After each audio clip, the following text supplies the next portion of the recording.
Magandang hapon mga batang kangkalu.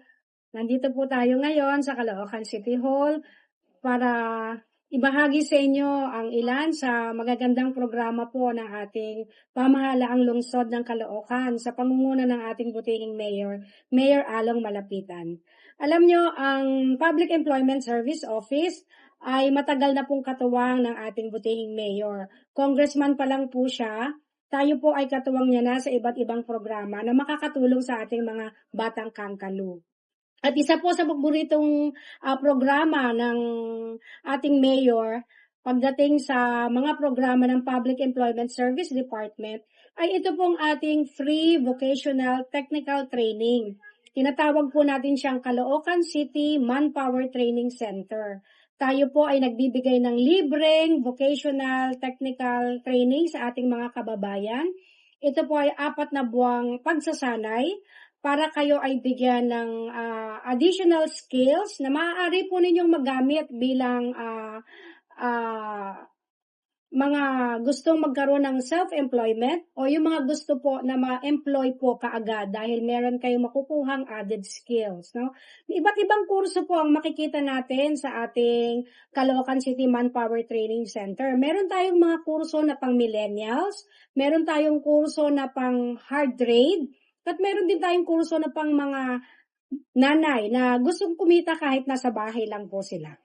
Ang ating pong mga kurso na available para sa mga millennials, ayun pong ating mga information technology courses, kagaya ng advanced computer operations, basic computer operations, meron din tayong mga animation, at visual graphic designs. Yun naman pong gusto ring ma-employ bilang barista, meron tayong course na barista, food and beverages, at saka bread and pastries.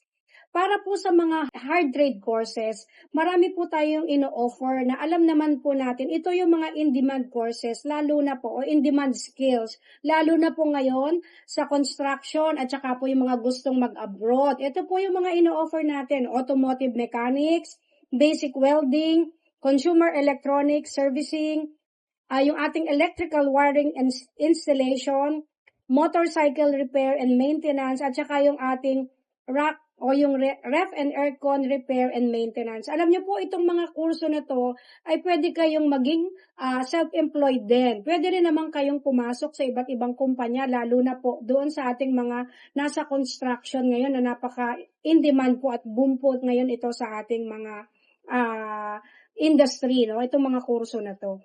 Sa ating mga nanay po na gustong kumita kahit nasa bahay lang, meron pa rin po kayong pag-asa na magkaroon ng hanap buhay.